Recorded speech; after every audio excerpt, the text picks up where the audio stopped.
Well, as we just heard there, Disney released its third quarter earnings Tuesday. Joining me now to talk more about Disney's future is Erich Reimer.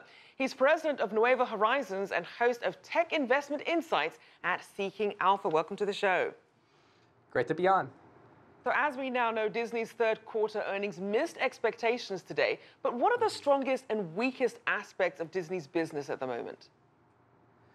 I think Disney right now is really at a high potential stage. We see how in these past few years they've really been consolidating a lot of different entertainment assets. And yeah, indeed, their earnings earlier today disappointed.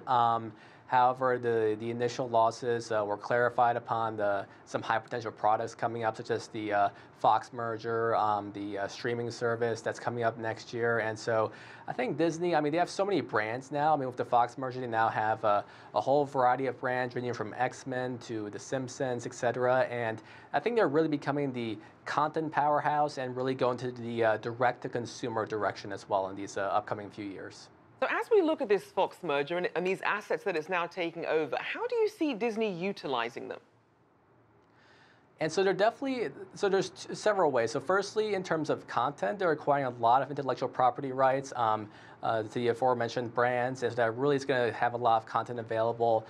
With the Disney studios and the Fox studios, that accounts already for now half of the box office receipts in the United States. And so that certainly is going to leverage their movie production a lot, their TV news a lot, with the addition of a lot of Fox channels, Hulu, Sky News, in terms of content streaming, Hulu as well. And so it really is turning them into where all the entertainment, TV, et cetera, is. There's still some Fox properties that are remaining in the new Fox, but it's really going to be a massive entertainment powerhouse, and it's going to be a serious challenge to companies like Netflix and other entertainment companies as well.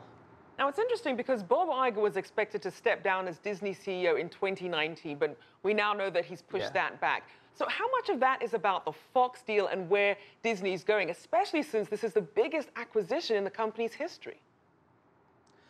Definitely we see under Bob Iger's leadership. He's certainly been on an acquisition spree. Acquiring Marvel, Pixar, Lucasfilm, and now this incredible Fox deal as well. And so, I think it remains extremely uncertain. Every time in the past he has announced he's stepping down or whatnot, it's something has happened that has pushed it off and whatnot. I think right now, some potential candidates who are potential Bob Iger successors are Bob Chappelle, currently the parks head. We've seen Disney's park segments do really well over this quarter, especially in past years. Some other people are Kevin Mayer, also kind of the more content side. And so, I think certainly Disney under this past decade of Bob Iger's leadership has dramatically changed. Their market cap is up from about $50 billion when he started to now $150 billion. So by that measure, he's been successful. But I think they really are a different company now than what they were when he started, for sure.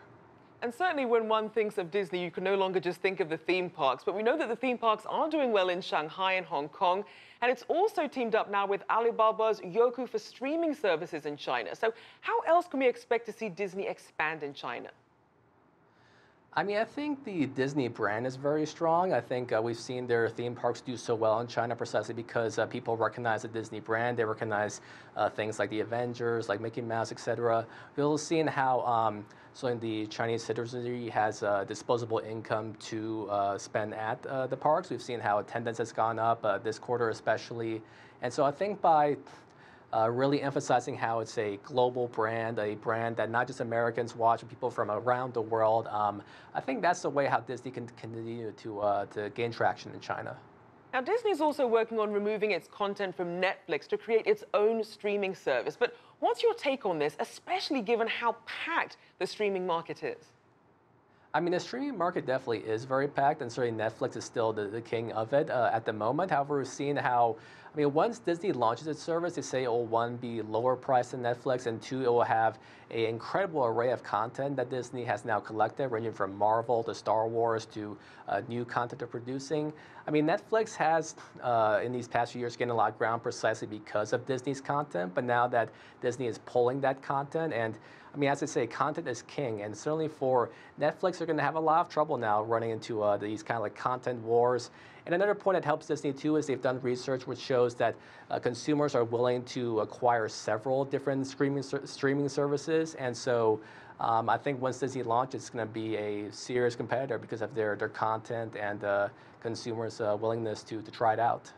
All right, thank you so much. Erich Reimer there, president of Nueva Horizons and host of Tech Investment Insights at Seeking Alpha.